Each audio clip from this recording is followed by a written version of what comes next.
नमस्कार, जोहार। झार न्यूज खोरठा देख रहे हैं आप। और इस वक्त जिस शख्सियत के साथ मैं हूं वो किसी नाम की फिर से लो भाई, इस चीज़ को हटा देंगे इस बार।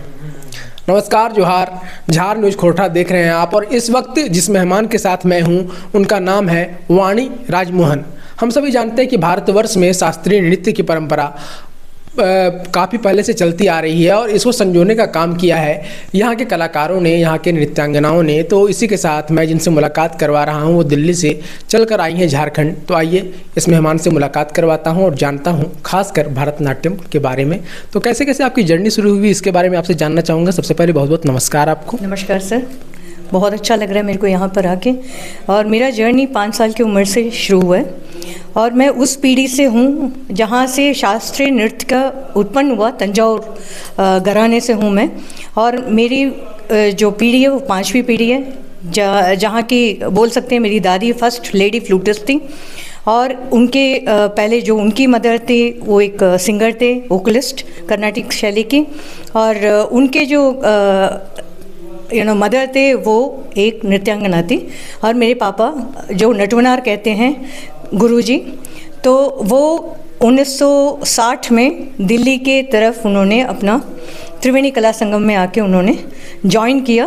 फिर वो यहाँ पे काफ़ी सारे जनों को नृत्य सिखाते थे और काफ़ी जाने माने हस्ती रह चुके हैं। और अभी फ़िलहाल तो वो नहीं हैं। और मुझे गर्व महसूस होता है कि मैं एक विरासत से हूँ और मैं इस लेगेसी को लेके जा रही हूँ, आगे बढ़ रही हूँ। और बहुत अच्छा लग रहा है मेरे को आके। झारखंड का प्यार और सम्मान जो यहाँ पे झारखंड के लोगों ने दिया हमें, उसके हम बहुत आभार व्यक्त करते हैं। और भरतनाट्यम एक ऐसी शैली है जो 2000 से भी ज़्यादा वर्ष पुरानी है। सबसे पहले शैली है शास्त्रीय नृत्य की और उस शैली को हम प्रस्तुत करते हैं। और जो आज प्रस्तुति दी मैंने वो मीरा भजन के ऊपर आधारित था, जय जय गोविंद। वो इसलिए मैंने ये यहाँ पे प्रस्तुत किया क्योंकि मैं चाह रही थी कि जो यहाँ के लोग हैं वो हिंदी से थोड़ा ज़्यादा कनेक्टेड हैं। तो मुझे लगा कि प्योर तमिल एक वर्जन को लेके करूँगी तो शायद उनको इतना अच्छा समझ नहीं आएगा जितना ये मीराबाई का एक भजन लेके मैंने किया। जय जय गोविंद, जय जय गोपाल, जय जय गोविंद, जय जय गोपाल। बसु मोर नैनन में नंदलाला, मोहनी मूरत सावली सूरत, नैना बने विशाल। यहाँ पे मीराबाई अपने कृष्ण के भक्ति भाव में बताती हैं, हे जय जय गोविंद, बसु मोरे नैनन में नंदलाला, मोहनी मूरत सावली सूरत, नैना बने विशाल। विशाल नैनों वाले हे कृष्ण कन्हैया, मैं आपकी दासी हूँ। तो ये एक मीरा भजन की प्रस्तुति थी। और आने वाले पीढ़ी को मैं ये चाहूँगी कि वेस्टर्न म्यूज़िक के तरफ वो ज़्यादा नहीं जाके, वेस्टर्न डांस की तरफ ज़्यादा नहीं जाके हमारी संस्कृति और सभ्यता को आगे बढ़ाएं। और हमारे पास तो इतना बड़ा धरोहर है, मतलब शास्त्रीय संगीत ले लो, नृत्य ले लो, फोक डांस ले लो और फोक सॉन्ग्स ले लो, पूरा का पूरा मतलब इतना सारा भरपार वो है कि मतलब सीखते सीखते इंसान थक जाएगा।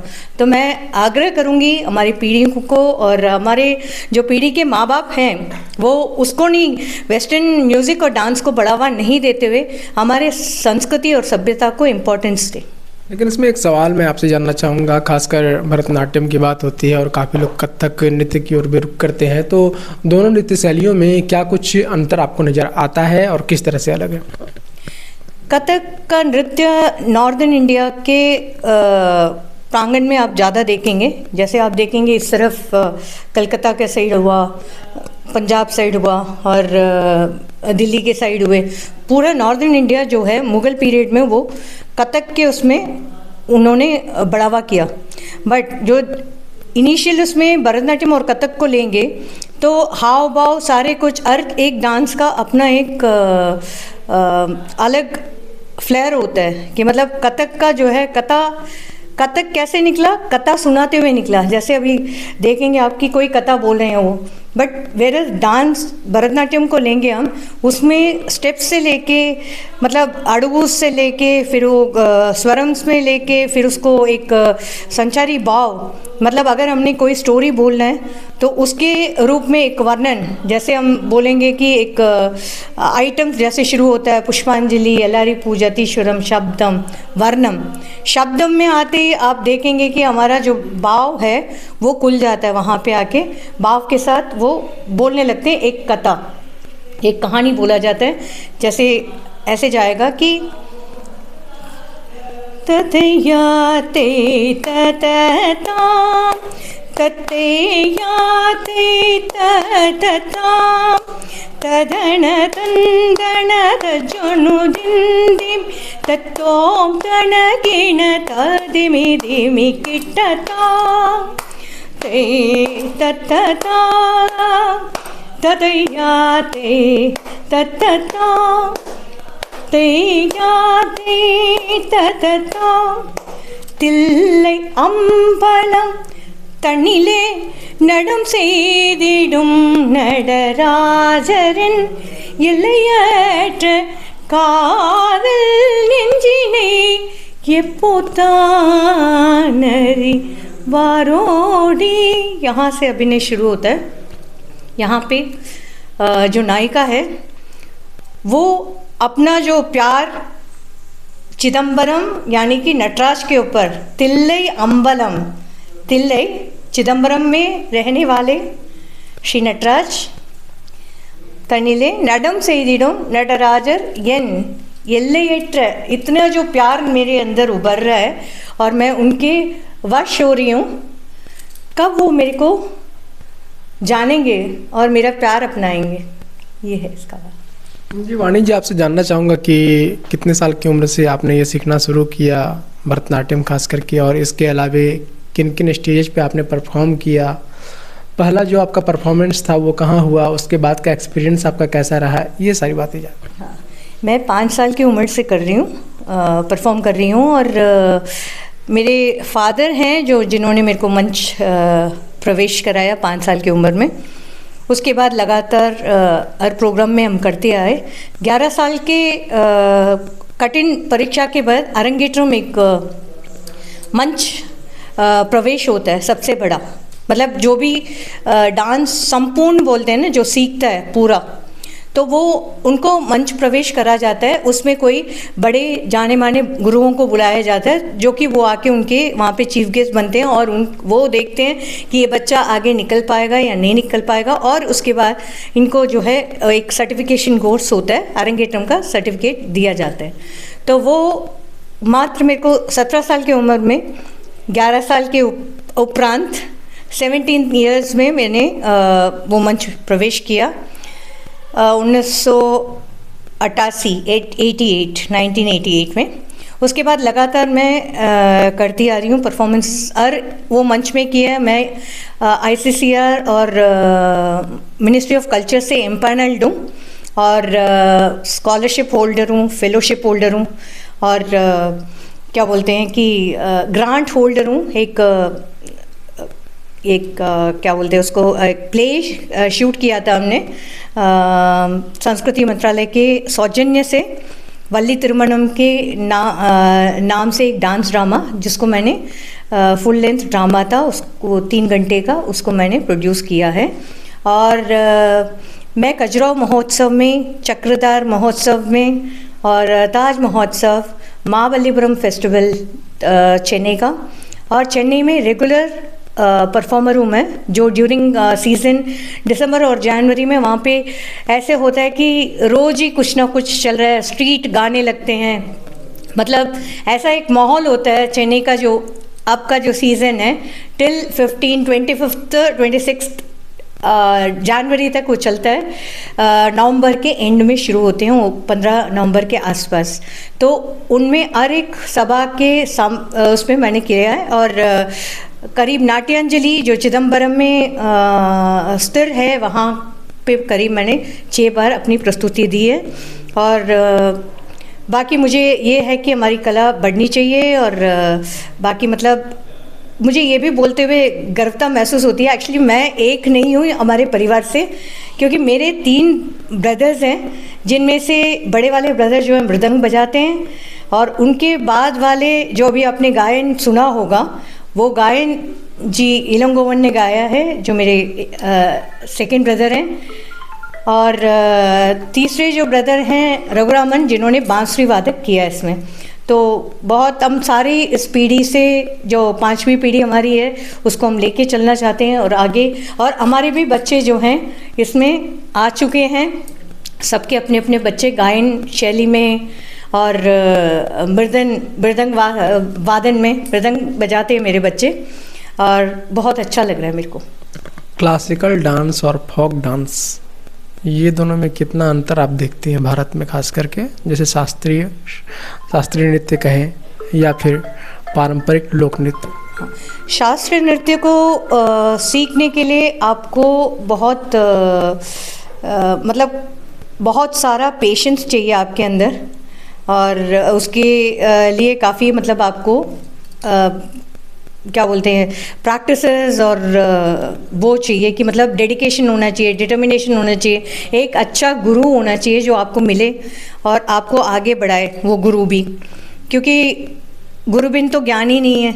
कोई अच्छा गुरु नहीं होगा, कहीं आप वैसे ही जाके किसी से चलते फिरते किसी से सीखने लग गए और आगे आप बढ़ नहीं पा रहे हैं, तो फिर वैसे नहीं होना चाहिए। आजकल तो गूगल का ज़माना है, आप किसी का भी नाम डालेंगे तो आपको अच्छे से पता चल जाएगा वो रेटिंग कहाँ करते हैं। और पे सवाल मेरा सीधा था कि शास्त्रीय नृत्य जो कि भरतनाट्यम, और दूसरा जो है कि फोक मतलब लोक नृत्य जो कहीं खास करके किसी एक रीजन में हो, तो इन दोनों के बीच में आप क्या देख रही हैं और कैसे, खासकर अगर बात करते हैं चलिए भरतनाट्यम की, तो भरतनाट्यम तो शास्त्रीय नृत्य के तौर पे हम लोग देखते हैं, लेकिन वही झारखंड में हमारा जो प्रचलित है छऊ नृत्य, इसको आप किस रूप में देखती हैं? ये दोनों चीज़ में डिफरेंस मैं जानना चाहूँगा। नहीं, छऊ नृत्य तो अपने में एक अलग ही वो है, और उसको भी अभी मान्यता मिल चुका है छऊ को भी, कि मतलब इतना सुंदर एक नृत्य, वो नृत्य शैली है।